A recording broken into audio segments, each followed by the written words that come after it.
coming from someone who syndicated their first deal, even though it's, a single family home, it's still your first deal, right?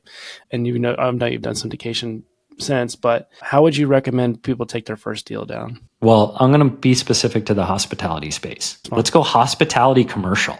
I mean, let's because really that's what I would do if I, now knowing what I know, that's where I'd go. But here's something that's absolutely critical to understand. Whoever you are that's considering real estate investing, you already have skills, and people don't value that they have skills that matter. So whether that's, hey, I've got the skill of hustle, I can go out there and make broker relationships and invest my time in creating networking. And I have the skill of, I can go and search online and I can go find out what software to use to go direct to sellers. And I can go hit up, sellers that have these properties. That does not take expertise in the hospitality market. That takes just hustle.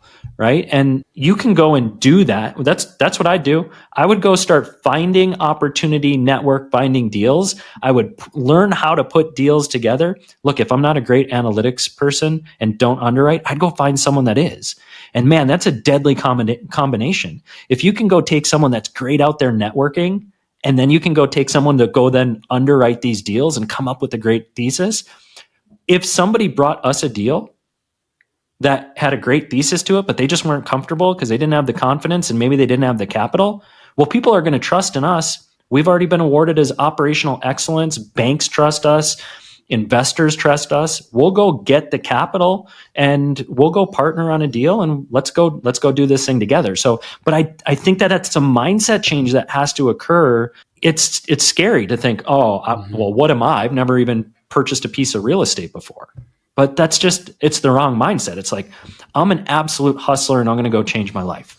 And this is how I'm going to do it. I'm going to go find deals. I'm going to find somebody that can underwrite. We're going to use our skills together and we're going to go present deals to people that can actually take them down. And on our first one, we're going to go be partners with them. And that's how you do it with no money down, right? And no experience, is you just figure out what the deal needs to look like, and then you go find them and you bring them to the experienced people. And then eventually you're going to learn through that process and be able to do it on your own. But you're also going to get a slice of the pie, and that slice of the pie is going to matter. Yeah, no, I think that's a great point, and something that is really important to touch on for people listening who are brand new. It's like, you hear all these people talking about go out and do real estate by yourself. It's like, yeah, sure, you can do that for sure. But on your first couple deals, it's much more important, even if you're not making any money on it. Maybe you're just brokering the deal, or maybe you're, taking 1%. It's a lot more important to be involved with somebody who knows what they're doing and to get started that way.